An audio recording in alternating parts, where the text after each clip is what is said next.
Okay, welcome back. We are on part three. So I said that you would learn a skill when you first started, for the which it is Fireball. Now, the new update that came out with All Flame is that all of your sockets are now one general color. The way that the game used to work was that gear drops randomly, and the color of the sockets on that gear is also random. So you would have to use specific things in the game in order to have your gear work out to be the way that you wanted it to be. Now, however, gear has changed, and all of the sockets in your gear is now officially one general color, meaning that it is significantly easier to get your hands on gear that you may need without having to go through the extra steps of changing the color of them. Basically, if this becomes a permanent change in the game, all it means is that you can now fit more skills into more gear with little issue. So, as you will notice, I opened my inventory. When you are using tutorial, the game will tell you what button it is that you use to open your inventory. When you open your inventory, you will see a bunch of blank slots at the top as well as the bottom. The slots at the bottom are a placeholder for all of the items that you have acquired. The slots at the top are individual slots for individual pieces of gear. Everybody in a game can have a main hand and an offhand, meaning a sword and a shield, a sword and a sword, a dagger and a dagger and a sword, a dagger and a shield. Staffs are two handed, so one staff. A bow or a bow and arrow and a quiver, which holds the arrows. You can still fight without a quiver, but usually quivers give extra bonuses to bows. So if you're using a bow and arrow and you see a quiver, keep your eyes out on what the quiver has to offer because it can be useful. Everybody can have two rings, one belt, one pair of gloves, one pair of shoes, one amulet, which is basically your necklace, and one helmet. And then to add to that, you also have a weapon swap where you can use a secondary set of weapons in case you have skills tied to those weapons. But this is still early game, so I will not cover those quite this moment. But what I will talk about is essentially what it is you should be experiencing at the very start of the game, which is simply just you've got a weapon, it's got some sockets, those are the little circle things on your weapon, and you have a skill, which you will put in one of those sockets. That is essentially how the rest of the game is going to be played. Your weapons, your armor, your gear, they will have sockets. You will put skills into those sockets in order to use those skills. And you will notice on your gear, as well as mine, the first weapon you get will have at least two sockets and will have a golden line connecting those two sockets. That golden line means that those two sockets are linked. Linked sockets just mean that you can have one ability and then another ability that makes that first ability stronger. So by default, in every tutorial, like as far as Path of Exile, when you're starting the game, they will give you one main ability, and then they will give you some other ability that boosts that main ability. And when you pick it up, you open your inventory and you put it in from there. If for whatever reason you don't have tutorial and you're playing with mouse and keyboard, your inventory button is I. Just to let you know, I. If you're on controller, I'm not entirely sure what the button is, but now we can move on. You will kind of see my process as I play just to get a better understanding, but obviously keep pushing at your own speed. It's no rush. All right. So as you can see, I have a fireball where my right click is supposed to be. If you do not have a skill there, you can actually click with the mouse. If you're playing on mouse and keyboard, you can click that empty space and put your skill there. You can put it in any of those spaces. Um, just as a reminder, just as a heads up. Now, as you can see, there are enemies all over the place. I press tab, I've opened up my transparent map so I can kind of see what's going on, the general place where I'm at, but I will let you know that I skipped a lot of these enemies. When you are starting out fresh, you might want to kill every individual enemy you come across. The thing is, and yes, you can also interact with random things around the game, and they can break, like barrels or rocks or whatever the case may be, and they may have something useful underneath it. I picked up a chest plate, but these enemies help you get more EXP. As you can see, there's the support gem I was talking about, for which it's arcane support, which I believe makes it so that I do more elemental damage. For other characters, it will be something different. But I fight a portion of these enemies to try to get as much equipment as possible, as fast as possible. But for you, trying to understand the game, run around, run into every enemy, and fight them. Some of these enemies will be a little stronger and or more annoying to fight than others. For example, you will see me run against enemies that look like crabs, and they fight from a long ranged type of fighting style. And because of that, I either have to close the distance on them to make sure that my attacks are actually hitting them, or I have to just keep attacking them from a distance and hope that I can kill them. And as you can see, their health bar drops. If you are fighting and you don't see that little red health bar on top of enemies, if you don't see that blue and green health bar on top of yourself, you can go to options, and it should be in either, I forget what the exact name of the tab is. I believe it's UI. Scroll to the way bottom, and it should have the option to see your health bar as well as enemies' health bars and their mana and your mana, but mainly your mana and health, their health. If you do not see that option in whatever UI display settings that there are, look around the other settings, spend some time in settings, just pause the game, go to options, look around. Outside of that, yes, as you can see, the um, zombies that are walking to me, I can fight from a distance. They have to walk up to me to hit me, which gives me plenty of time to actually hit them. I don't know if you have ever seen gameplay of League of Legends or if you have ever played League of Legends, but the general way that I play is I will attack and then move, attack and then move. That does not mean that you have to do the same thing. It is just a little bit more comfortable to me for whatever reason. Mentally, it clicks with me and makes sense to me. So that's why I do that. And I also do not focus every single individual enemy. But that's because I'm used to how the game plays. I kind of have a general idea of what to do. And because of that, I just walk past enemies. I just don't feel like fighting them. You, however, still learning the game, by all means, kill everything walking if that is what you want to do.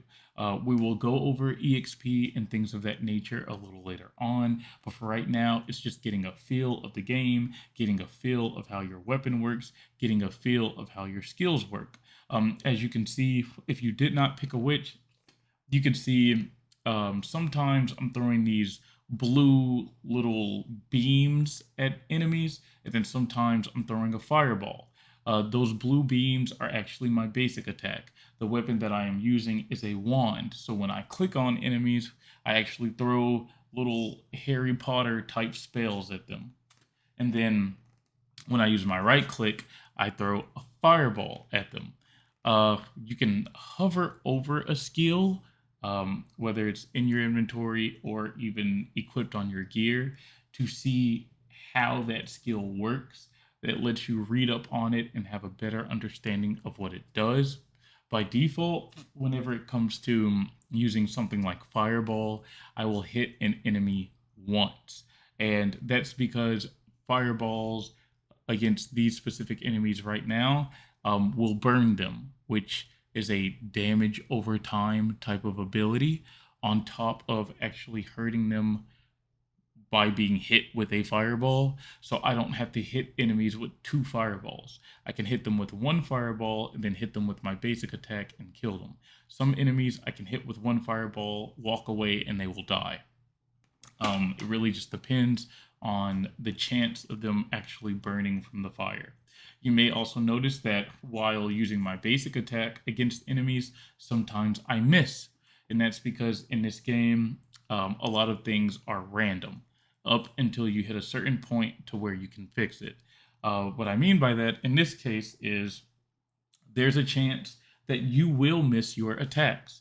You could be point blank close range, no matter what weapon it is you're using, and you could still miss an attack. You're going a warrior or a duelist, and you're swinging up close and personal, there's a chance that you miss a swing. Even if your character does the swing, it might not hurt the enemy, and that's because the game sees it as you missing.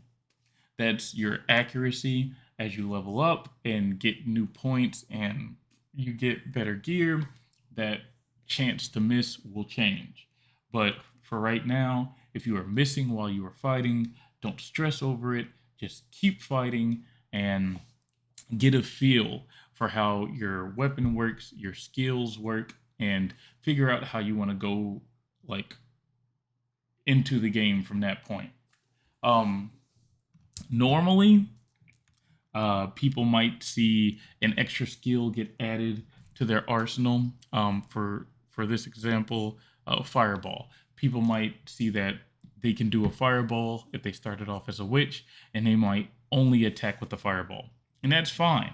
If you use your basic attack, I believe no matter how it goes, no matter what weapon it is you use, if you use your basic attack, you never use mana.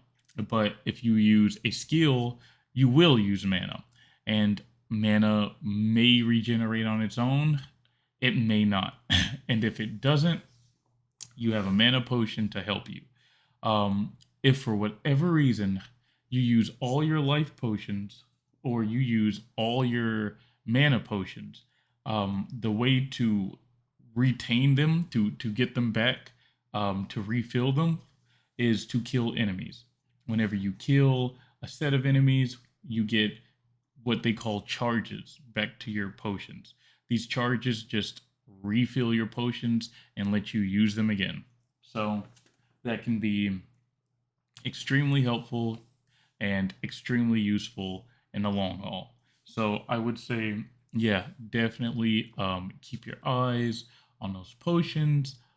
If you're using them too frequently, maybe stick to using your basic attack if it feels a little more natural. If you like using your special ability, go crazy. But when you run out of mana potions, remember to kill enemies nearby to refill your potions. Okay, so we've covered your abilities, we've covered the chance to miss attacks, we've covered your basic abilities. There's something extra I want to add. If you are playing with mouse and keyboard, because I'm not entirely sure how you access this on controller. Once again, if I need to like kind of go back through the game with a controller, let it be known in the comments, and eventually I'm sure I will get into that, but I'm sure there are a handful of YouTubers who have also done this as well. But something I wanted to bring up is I said you can click these blank spaces where your skills are, and you can put a skill in its place. That's not all. You can rearrange where skills are. So if you don't like using your basic attack for your left click, if you click the picture of your basic attack in your skill bar, it'll come up with a variety of options. Because this is tutorial, you should have three options. Your first option should be your basic attack. Your next option should be a picture of feet, which means that instead of fighting, you only move with left click, nothing else. And then your third option should be your ability. So for me, if I were to click the picture of that sword down there at the bottom, I would see a sword, a picture of feet, and a fireball. For you, it should be a sword, a picture of feet, and then whatever your ability is. The reason why I'm bringing this up is because sometimes you can change how your character fights with that ability. For rangers, people who use a bow and arrow, you might feel a little bit more comfortable standing in place and shooting rather than shooting and having your character run towards the enemy to shoot, right? You might feel a little bit more comfortable shooting from a distance rather than shooting up close and personal with a bow and arrow. On mouse and keyboard, you hold left shift while you are shooting, and your character will stand still while they shoot. You can do this with pretty much any weapon type and any character. The difference between long range weapons like bows and arrows and wands and close range weapons like swords and daggers is that if an enemy is running from you while you're fighting them, swords and daggers are going to need to close the distance. So holding left shift while an enemy is running from you means chances are you are not going to connect your attacks. So this is more so a little helpful tip for people who fight at a distance. But also, if you click the icon of your skills, you will see options like um, attack in place with this skill.